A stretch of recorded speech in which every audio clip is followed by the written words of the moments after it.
Chronique santé. Chronique santé, la parenthèse ouverte sur le bien-être, les maladies et les différents programmes de prise en charge. Chronique santé, présentation Alice Berthe Barandao.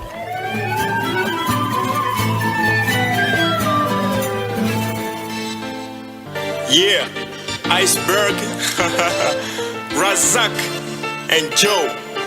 Maladie mentale, ça ne tue pas. Faut juste aller à l'hôpital pour se faire soigner. Ah ouais?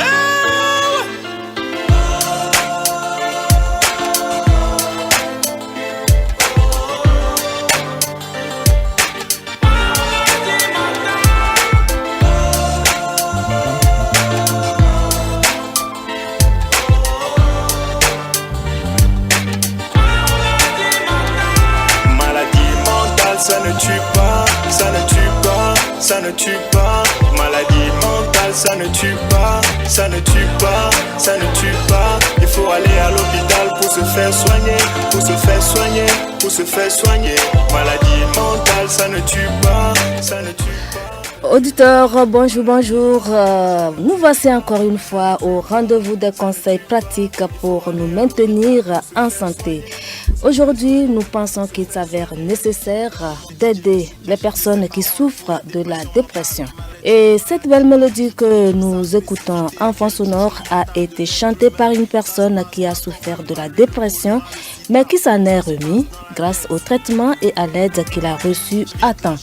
Il s'appelle Iceberg Razak, une chanson que j'ai eu l'exclusivité d'enregistrer à ZB à Aniho lors d'une sensibilisation sur l'aide à apporter aux personnes souffrant de troubles mentaux. Donc, auditeurs, voyez-vous, c'est possible. C'est possible de guérir de sa maladie mentale si on accepte et si on suit bien les traitements. Alors, les maladies mentales, quels sont les signes qui alertent? Quelle conduite tenir devant ces personnes? Nous en parlons avec les membres de l'ONG UJPOD, entendez, Union des jeunes pour le développement, qui veut bien amener tout le monde à participer au développement du pays. Il s'agit bien de Mademoiselle Laurence Alfred. Elle est chef projet santé mentale. Mademoiselle Laurence, bonjour. Bonjour. Ça va? Ça va bien, merci. Un mot à nos auditeurs.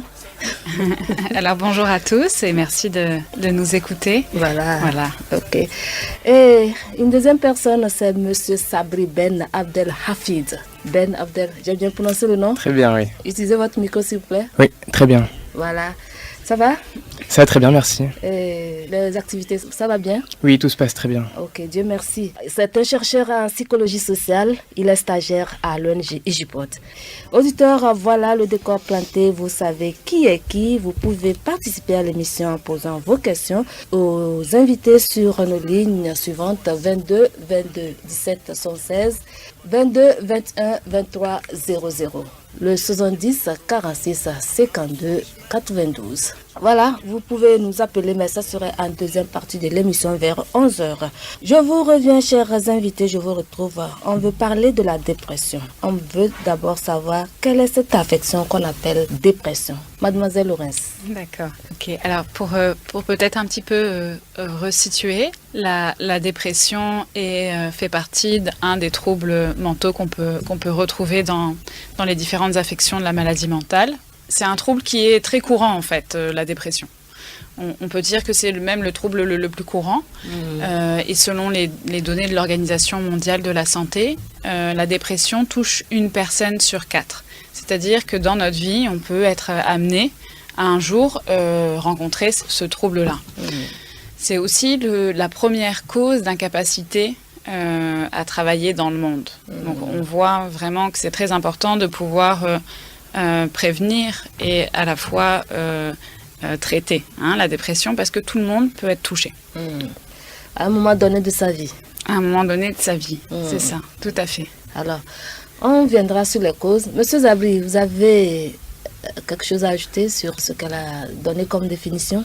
Donc, ce que je pourrais rajouter donc, par rapport à la dépression, c'est que, donc, comme l'a dit Anne-Laurence, c'est que ça peut toucher n'importe qui. Mais il faut avoir conscience que, voilà, comme on l'a dit, il y a des facteurs qui peuvent rentrer en jeu et qui peuvent donc signaler, indiquer, prévenir, éventuellement augmenter le risque d'avoir la dépression. Donc, par conséquent, il faut être vigilant, il faut en avoir conscience, il ne faut pas prendre ça comme quelque chose qui n'existe pas ou qui ne nous touche pas. Voilà, c'est comme le paludisme, par exemple, ça peut toucher n'importe qui, ça peut arriver. Et en avoir conscience, c'est déjà un premier pas pour essayer de se soigner. Puisque c'est une maladie, est-ce qu'on peut vraiment avoir conscience qu'on souffre de la dépression? Mademoiselle Anne-Laurence. C'est vrai que pour les personnes qui ne connaissent pas ce que c'est comme type de maladie, elles ne vont pas forcément savoir que ce dont elles sont atteintes, ça s'appelle la dépression. Ce qui va jouer aussi comme grand facteur, c'est qu'on a du mal parfois à diagnostiquer la dépression, du fait qu'il y a beaucoup de déni sur cette maladie et que c'est un petit peu tabou. Les personnes qui en souffrent, elles se sentent honteuses, elles ne vont pas pouvoir dire à leur entourage qu'elles sont en incapacité de travailler ou qu'elles sont très fatiguées ou qu'elles n'ont plus envie. Et c'est comme un peu une honte de vivre ça. Alors elles vont garder pour elles les problèmes et elles ne vont pas forcément en parler. Donc c'est une sorte de déni un petit peu aussi de la maladie qu'on peut retrouver. Alors, comment l'entourage peut aider ces personnes? Comment les dénicher? Quels sont les signes qui vont alerter pour que l'entourage puisse aider ces personnes? Déjà sur les signes, ce qu'il faut comprendre pour distinguer l'état un peu normal, c'est quand on vit quelque chose de difficile. On peut avoir des sauts d'humeur, l'humeur qui est un peu changeante, peut-être soit triste, soit un peu agressif, mais c'est une difficulté passagère qui est liée à un événement qu'on vit. Et puis, quelques jours, une semaine ou 2 semaines après, ça va passer. La personne qui vit une dépression, elle, c'est un état qui va se prolonger, où on a différents signes qui doivent nous alerter. Le premier, c'est une tristesse généralisée. La personne est triste. Le deuxième signe important, c'est celui où la personne perd de la motivation, de l'intérêt, du plaisir à faire certaines choses. Et puis, surtout, un des éléments aussi importants qui fait que parfois le diagnostic est difficile à faire, c'est que la personne va avoir beaucoup de douleurs au niveau du corps. Donc des plaintes qu'on dit somatiques. Par exemple, maux de tête, maux de ventre, avec une grande fatigue généralisée, mais qui ne sont pas liées à un problème organique. C'est-à-dire que si on va faire les examens médicaux, alors on ne va rien retrouver. C'est ça. Et pour autant, donc c'est lié à cette maladie, la dépression. Et si je peux rajouter? Oui, ajouter. De manière plus concrète, ce qui se passe en fait, c'est qu'on va être face à des personnes, donc si on est face à quelqu'un qui est atteint de dépression, qui vont qui vont se décrire un état comme s'ils étaient attirés par le sol, comme si elles n'arrivaient plus à pouvoir se lancer dans aucun projet, aucune activité, n'arrivaient plus à avoir les capacités en fait de faire quelque chose. Et c'est souvent ça aussi un bon indicateur, c'est quand on a un membre de son entourage qui fait des choses généralement, qui travaille, qui va à l'école ou que sais-je, et qui progressivement commence à plus avoir les capacités de faire quoi que ce soit, n'arrive plus à se nourrir. De manière la plus choquante, en fait, c'est que la personne a la capacité physique, on a l'impression, parce qu'elle peut marcher, elle peut se déplacer, et pour autant, on se rend compte que chaque mouvement, chaque action devient pénible et difficile pour la personne. Et souvent, généralement, ce qu'on entend souvent, c'est que les gens disent qu'ils sont, aspirés par le sol. Comme si la gravité devenait tellement forte qu'ils ne pouvaient même plus faire quelque chose et qu'il y avait une perte de volonté totale, en fait. Qu'ils ne pouvaient même plus se mouvoir. Exactement, en fait. Ils s'isolent. Oui. Ces personnes, elles s'isolent. Souvent, elles ont beaucoup de difficultés, du coup, parce que ça demande un peu d'énergie d'être en contact avec les gens. Et donc, ces personnes-là ont plus cette capacité-là de rentrer en contact avec les autres. Donc, généralement, effectivement, il y a un isolement aussi qui peut se créer. C'est pas toujours le cas, mais généralement, ça arrive. Et il y a un vrai manque de communication et de contact. Enfin, les personnes perdent cette capacité de volonté. Alors, si ces personnes sont dans cet état, elles peuvent accepter qu'on les aide, Laurence? Comment c'est peut-être? Oui, elles peuvent accepter qu'on les aide Ça parce va que être difficile. c'est une grande souffrance en fait de sentir comme ça et surtout elles n'arrivent même plus à se comprendre elles-mêmes, à comprendre ce qui leur arrive. Donc si une personne est capable de les écouter, de les entendre sans jugement, sans porter de jugement sur elles ou de les stigmatiser, alors oui, ça va les aider à prendre conscience de leurs difficultés, à nommer les choses qui leur arrivent pour pouvoir avancer et sortir de là. Donc ça c'est très important, c'est-à-dire que l'entourage là a un grand rôle à jouer. Si l'entourage est attentif à ça, par exemple une personne qui commence à ne plus s'alimenter, qui a des troubles du sommeil, qui a du mal par exemple à se concentrer, à faire ses devoirs dans la scolarité, qui n'a plus une grande envie à faire les choses, si on a l'écoute d'elle, elle va sûrement pouvoir identifier ce qui lui arrive et on va pouvoir l'aider à sortir de là. Mais ça demande d'être attentif aux signes, aux signes et aux symptômes. Mais si elle se rétracte, s'isole et évite toute communication, qu'est-ce qu'il faut faire? Faut aller vers elle alors. Mais si je peux rajouter, Oui. donc en psychologie sociale, on considère qu'il y a 5, ce qu'on appelle des axiomes de la communication, donc 5 points principaux dans la communication. Et le premier point, c'est que tout est communication. Donc c'est pas parce qu'on ne parle pas qu'on communique pas. Et il faut considérer du coup l'isolation, donc l'isolement, le fait que la personne se retire du groupe, comme une communication, comme un signal en fait, comme s'il nous disait « Regardez, je vais pas bien ». Donc en fait, peut-être que justement, il faut se dire que ce signe, le fait que la personne ne parle plus, c'est un message en fait qu'on nous envoie. C'est ça. Un message qu'on envoie à la famille pour leur dire « Attention, là ça va plus ». Vous avez un témoignage sur des cas d'isolement ou bien des cas de personnes qui ont présenté ces signes que vous avez pu détecter très tôt et aider? Alors dans ma pratique professionnelle, moi je travaille majoritairement avec les personnes qui sont donc toxicomanes. Et donc généralement, c'est des personnes qui viennent assez tardivement. Donc la dépression est déjà là depuis un moment et ils viennent assez tardivement parce qu'ils ont déjà atteint leurs limites. Donc c'est vrai que pour l'instant dans ma pratique, jamais eu des gens qui sont venus de manière précoce pour se faire aider dans la dépression. Mais il est jamais trop tard. Je veux dire, à partir du moment où la personne se sent prête pour déjà faire un pas, il faut surtout pas la laisser tomber.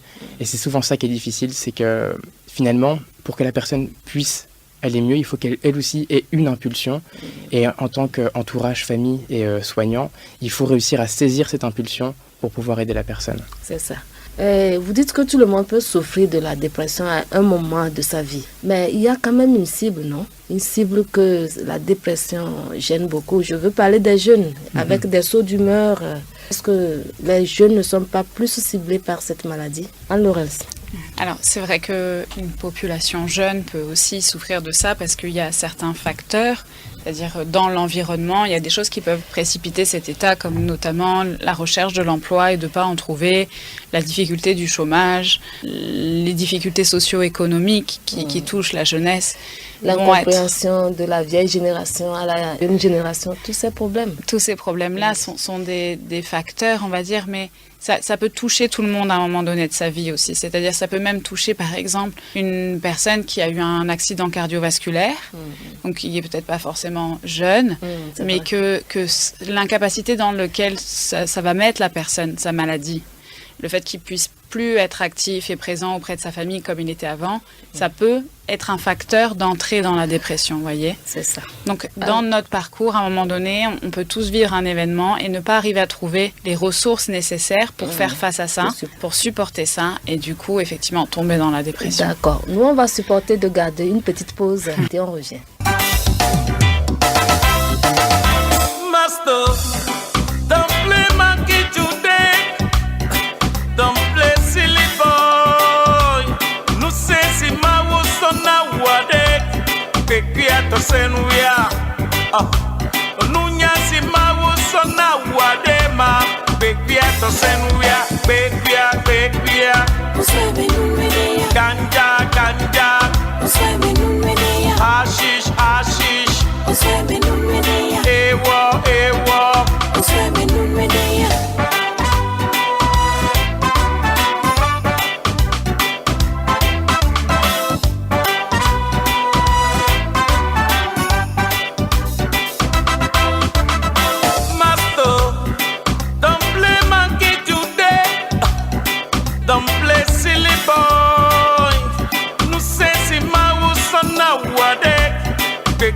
Senuya, nunya si mausona wadema, bekia to senuya, bekia.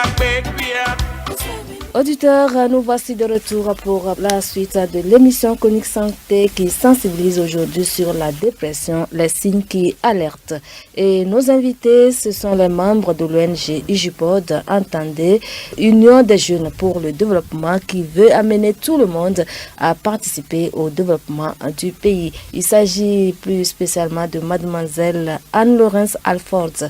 Elle est chef projet santé mentale et de monsieur Sabri Ben Abdel Hafid. un nom que j'aime bien parce qu'il me donne de la force de le prononcer.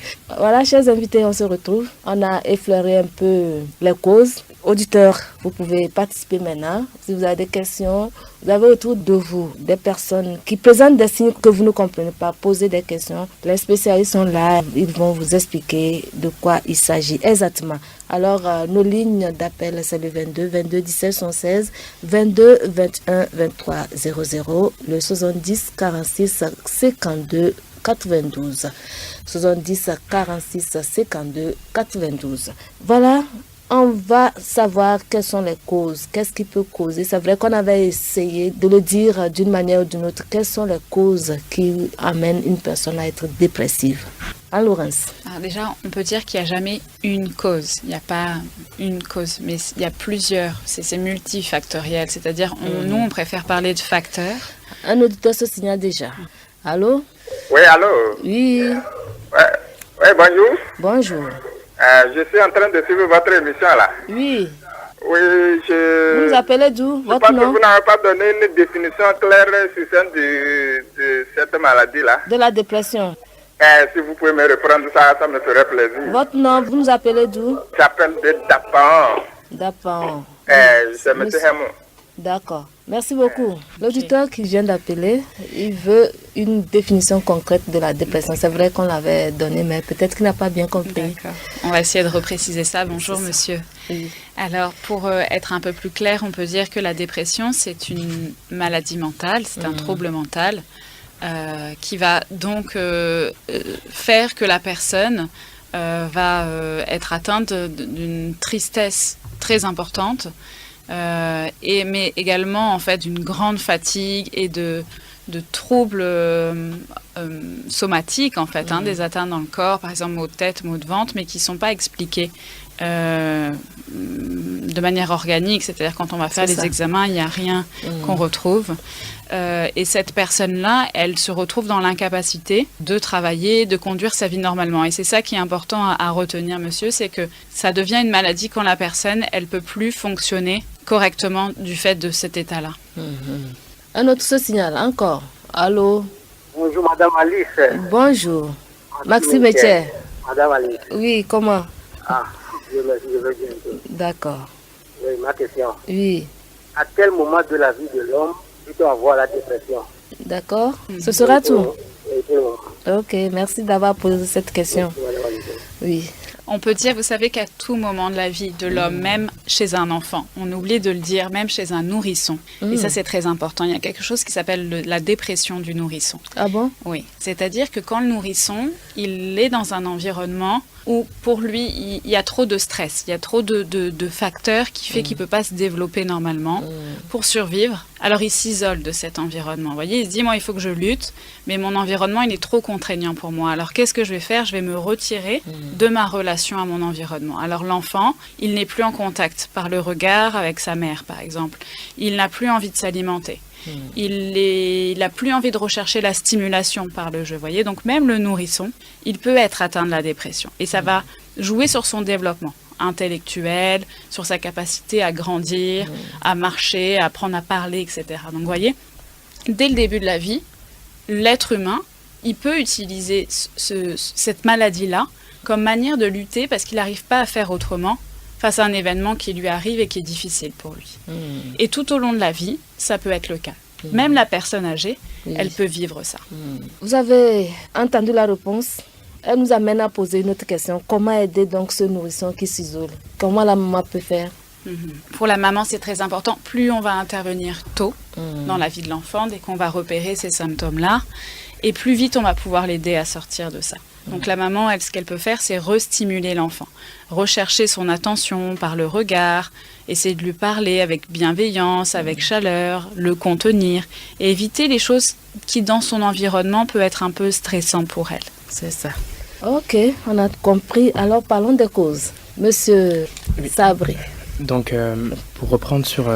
donc, on parlait en fait... vous avez dit Des causes, causes, mais nous, on des parlait en causes. fait de... On préférait parler de facteurs. Facteur de risque. Et on expliquait, donc Anne-Laurence expliquait, donc c'est multifactoriel et qu'il faut surtout pas s'acharner sur un seul facteur, mais au contraire, l'individu, il est global, il a plein de facettes différentes et il faut toujours donc du coup essayer de voir les choses de manière globale. Et donc, l'une des choses qui est très importante à prendre en compte, donc, c'est l'environnement. Donc, ça veut dire la situation dans laquelle l'individu évolue. Donc, si dans un endroit où il a la possibilité, voilà, ne serait-ce que déjà de manger à sa faim, de pouvoir travailler comme il le souhaiterait dans un cadre qui permet de s'épanouir, quand il a aussi la possibilité de pouvoir avoir des loisirs, pour pouvoir aussi se développer, généralement c'est des facteurs qui vont être favorisants pour éviter une dépression. Mais quand l'environnement est plutôt négatif, quand la vie donc, devient difficile, les éléments de la vie, on a des décès, on a un travail qui est trop dur physiquement ou psychologiquement. On a des déceptions aussi, hein. Faut en parler. Généralement aussi, quand on a une déception amoureuse par exemple, ça peut être aussi quelque chose de très difficile à prendre en charge. Et ça, c'est un facteur qui est primordial au final, parce que c'est là où on se rend compte que l'individu est très dépendant du milieu dans lequel il se situe, et que par conséquent, en fonction du milieu dans lequel il peut éventuellement être atteint de dépression. Et donc c'est très important aussi d'essayer de soigner son environnement et d'être entouré de personnes qu'on aime et qui nous aiment pour pouvoir réussir à s'améliorer et surpasser en fait ce risque de dépression, parce qu'effectivement voilà, quand, comme vous l'avez dit, on a une déception amoureuse ou quand on a un décès d'un proche, généralement si on n'a pas la famille ou des amis ou moins du moins un entourage qui réussit à nous soutenir, c'est très très difficile de ne pas tomber dans la dépression. On va basculer rapidement dans la dépression. Exactement, il y a plus de chances de basculer dans la dépression. C'est ça. Ce sera tous ces facteurs, ça. C'est effectivement, il y en a d'autres. Tous ces facteurs. Il y a donc les facteurs qu'on peut dire qui sont plutôt, qu'on appelle psychosociaux, c'est-à-dire liés à l'environnement social, mais aussi psychologique, c'est-à-dire notre façon d'investir ce lien à la société. Mais aussi, il y a des facteurs qui, eux, sont plutôt d'ordre biologique ou alors héréditaire. C'est vrai qu'on retrouve une certaine prédominance à tomber dans la dépression pour des personnes pour qui, dans la famille, peut-être il y a déjà eu ce type de trouble-là. Mais c'est pas seulement, c'est-à-dire, voilà, on peut pas comprendre juste avec les facteurs héréditaires. C'est un ensemble de facteurs qui vont, à un moment donné, effectivement, être simultanés. Tout à fait. D'accord. Est-ce que de vos constats, de vos remarques, il y a plus ou moins de personnes dépressives aujourd'hui? Alors, il y en a beaucoup plus. C'est vrai que les constats mondiaux, les statistiques et notamment les données fournies par l'Organisation mondiale de la santé tendent à montrer que c'est en augmentation. Alors, c'est en augmentation pour deux choses. C'est en augmentation déjà parce que plus on en parle et plus on le diagnostique et plus on peut le quantifier. Avant, peut-être, il y avait beaucoup de dépression, mais les choses n'étaient pas nommées comme telles ou les gens déniaient que c'était de cette maladie dont ils étaient atteints. Mais aussi, c'est vrai que l'environnement dans lequel on vit, avec de plus en plus de stress, du fait de l'urbanisation, du fait de toujours travailler plus ou d'être confronté à des difficultés d'ordre socio-économique de plus en plus importantes, sont des facteurs qui nous amènent à être de plus en plus sujets à la dépression. Je pose cette question parce qu'on remarque aujourd'hui beaucoup de jeunes dans les rues qui se comportent d'une manière incompréhensive et puis on les traite de débiles mentaux, mais tu vois la personne, elle est quand même rigide, elle est forte, elle peut travailler, elle est intelligente, mais elle a de ces comportements qui ne sont pas trop sociaux, quoi. Alors, est-ce que si ces personnes-là souffrent de la dépression, ou bien de quelle maladie elles peuvent souffrir? Parce qu'il y en a beaucoup, hein. Il y en a beaucoup maintenant dans la rue, on rencontre. Déjà, c'est vrai que, en tout cas pour les auditeurs qui nous écoutent ici, ce qui est important, c'est d'être attentif aux signes qu'on a montrés là après par rapport au diagnostic et dire, par exemple, cette personne qu'on voit dans la rue, alors elle est atteinte de dépression. Seul le médecin peut le faire. Ok, allô? Oui, allô? Oui. Oui, c'est M. Hermon qui revient. Oui.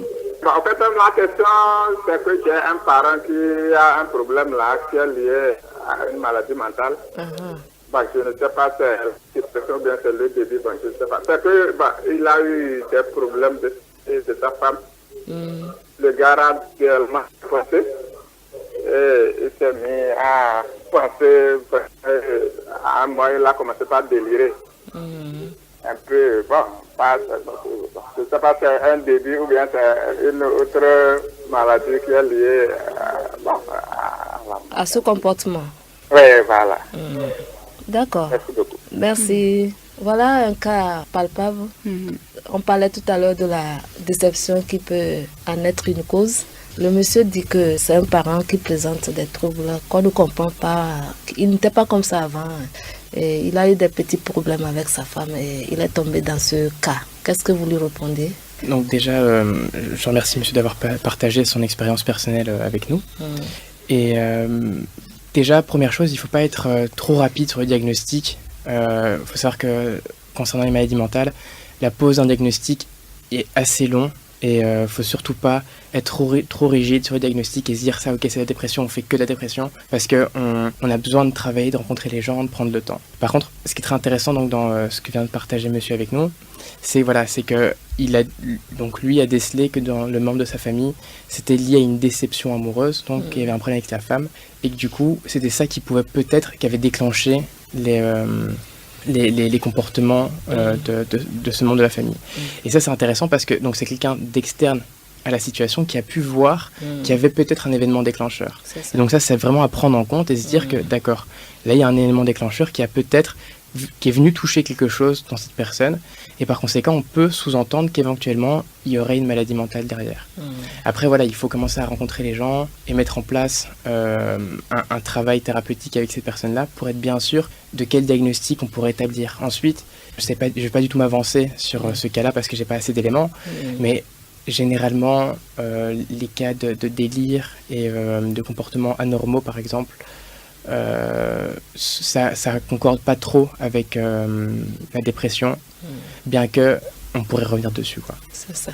Laurence, comment on peut aider cette personne C'est pour ça, je pense que vraiment cette émission, ça peut beaucoup aider les auditeurs parce que ce qui compte, c'est effectivement de voir quand une personne commence à avoir des comportements qui nous semblent anormaux ou changer d'état. Voilà, et là, il faut s'alerter. Après, le diagnostic en lui-même, il est réservé au corps médical, en fait. Seul le médecin ou le psychiatre pourra faire ce diagnostic et donner le bon traitement à la personne. C'est pour ça qu'on ne s'attache pas trop à dire, alors, est-ce que c'est de la dépression ou pas? Mais en tout cas, ce qui est important, c'est que, voilà, ce qu'a fait ce monsieur, qu'il a pu repérer qu'il y avait un souci. Alors là, plus vite on va agir, et plus vite on va essayer d'aider cette personne en le référant à un médecin, déjà un médecin généraliste, ou de le conseiller d'aller voir un psychologue. Alors là, ça va l'aider et on va pouvoir...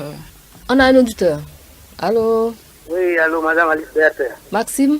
Oui, madame. Ah, mes chers auditeurs. Encore. Oui.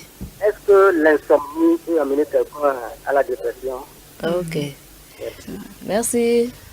Alors, l'insomnie, en fait, ce qu'il faut voir, c'est que les maladies organiques et la dépression peuvent avoir des liens d'interdépendance.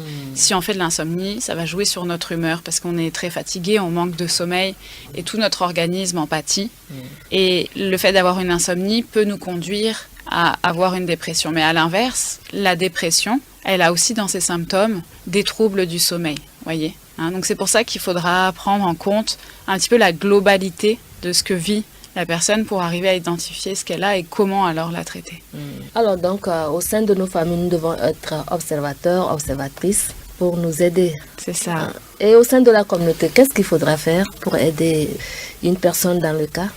Je pense que ça passe aussi beaucoup par la sensibilisation et la démystification de ces maladies-là.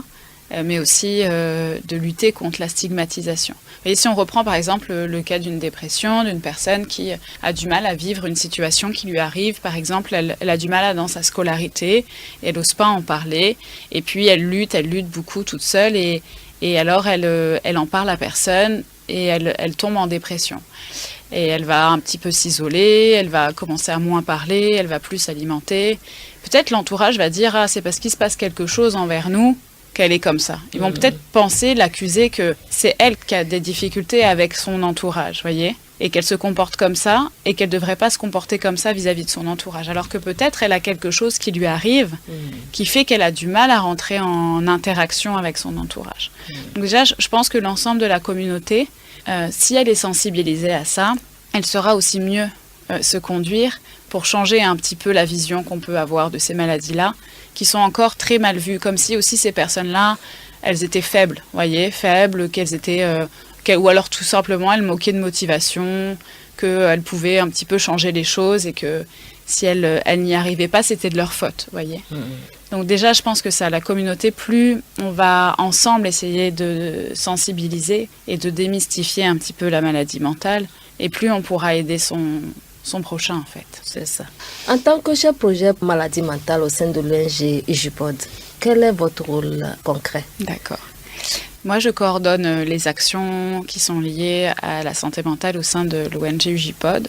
On a différentes actions, des actions de sensibilisation auprès de la communauté sur la santé mentale. Et on fait aussi des groupes de parole. Donc nous sommes basés à Déticopé.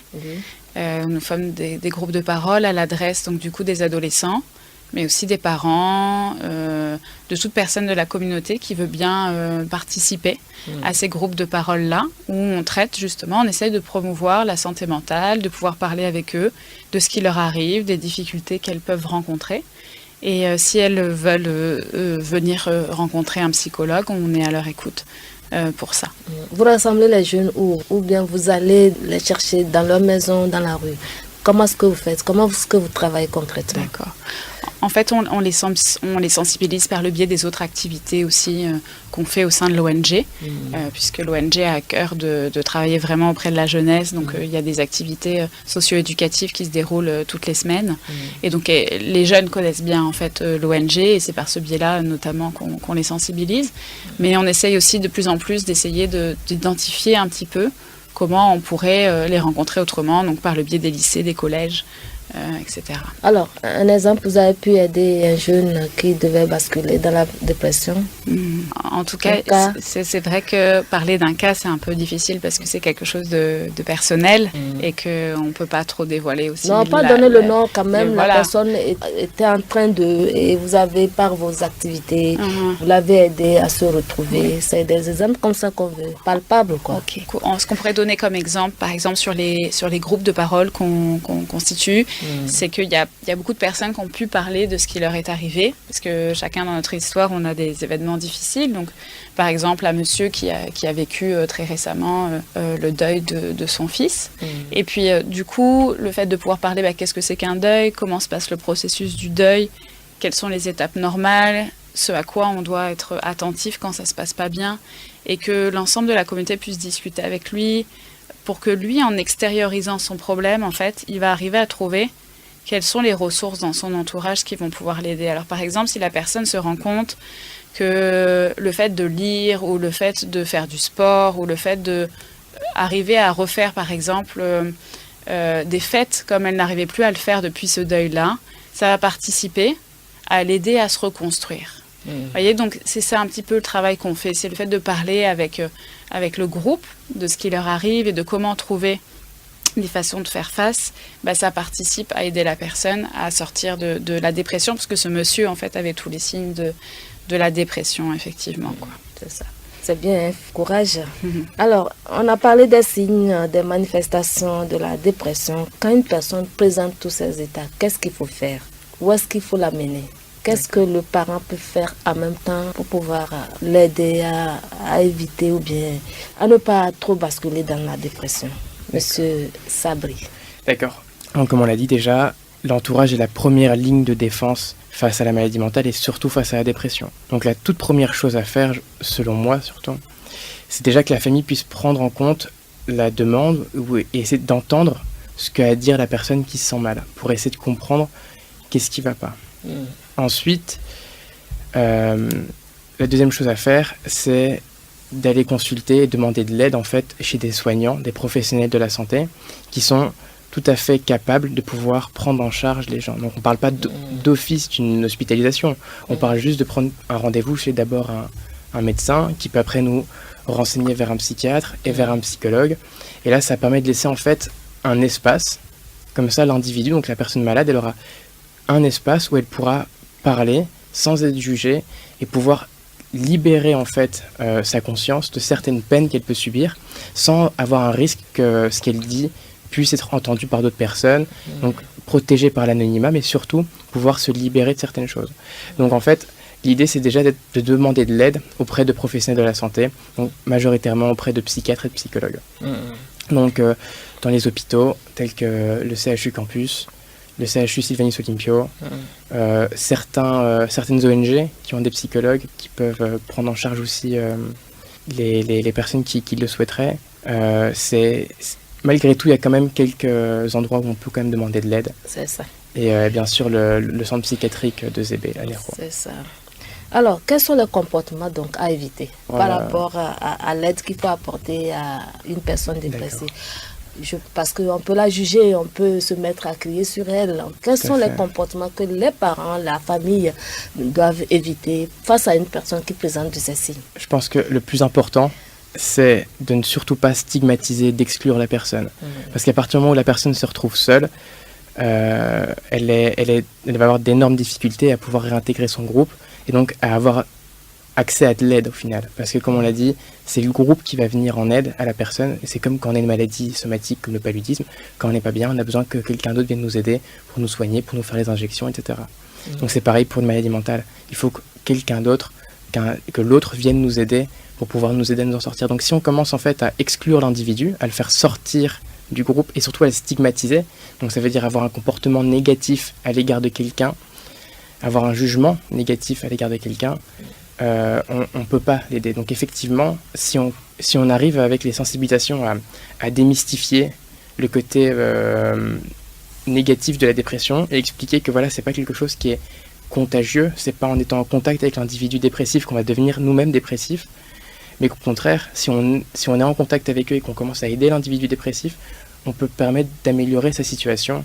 Si on réussit à améliorer ces choses-là et que les personnes arrêtent du coup de stigmatiser les personnes dépressives comme si elles étaient dangereuses pour la communauté, on pourra commencer déjà à faire un énorme pas. Parce que l'individu dépressif n'est pas nécessairement dangereux pour la communauté à partir du moment où il est malade en fait. Donc un individu malade n'est pas forcément dangereux, il va être pris en charge. Et s'il est pris en charge, il sera d'autant plus facile de pouvoir l'aider. Donc c'est ça qui est important en fait, surtout pas l'exclure. Ne pas l'exclure. Alors, on tend vers la fin de l'émission. Vos conseils? Mes conseils, en tout cas, aux éditeurs qui nous écoutent, j'espère que ça a pu les aider à comprendre un petit peu mieux qu'est-ce qu'était la dépression et surtout de retenir que effectivement, ça peut arriver à chacun à un moment donné dans la vie et que c'est pas une preuve de faiblesse, mais qu'au contraire, si on arrive à exprimer ce qui nous arrive, à s'affirmer là-dedans et à demander de l'aide, alors il y avait véritablement des possibilités de s'en sortir, en fait, et surtout d'en sortir plus fort. D'arriver à percevoir qu'est-ce qui nous aide dans notre vie, ce sur quoi on peut compter, ce qui est un facteur pour nous de protection dans notre entourage, dans notre façon de pouvoir aussi faire face à des difficultés qui nous arrivent et donc on en sort aussi souvent plus fort. Donc voilà, plus on peut prévenir en amont et être attentif à ces signes-là, et plus on a des chances aussi de s'en sortir et d'aider ses proches et la communauté. C'est ça. Ce sera votre mot de fin. Monsieur Zabri. Alors, avant toute chose, je voulais encore vous remercier pour l'invitation. Et voilà, je vais réinsister sur le fait que dans la maladie mentale, surtout dans la dépression, le groupe, la famille, l'entourage, c'est vraiment quelque chose de primordial et d'extrêmement important pour essayer de s'en sortir. Et il faut surtout pas hésiter à demander de l'aide parce que si on reste seul, on peut pas en fait réussir à s'en sortir. C'est important de toujours être entouré par des personnes qu'on aime et qui nous aiment. C'est ça. Merci d'être venu. Je salue tous les membres de l'ONG Ejipod depuis Adétukopé. Merci. Nous reformons cette émission avec l'espoir que tout le monde peut aider tout le monde. Soyons observateurs. Si quelqu'un autour de nous présente des signes comme tristesse généralisée prolongée, perte de la motivation, douleur somatique, fatigue généralisée, malalimentation, perte de plaisir, troubles de sommeil, alors nous pouvons l'aider. On peut demander de l'aide chez les professionnels de santé. On va refuser de stigmatiser ces personnes parce qu'elles ont besoin de l'aide. C'est une manière de nous communiquer qu'elles ne vont pas bien. Fin de Chronique Santé, réalisation Elia Wator, rediffusion jeudi 0h05, soit la nuit de mercredi.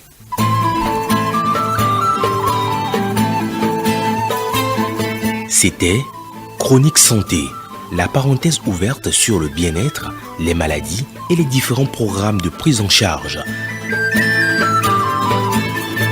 Chronique Santé, tous les samedis de 10h45 à 11h30.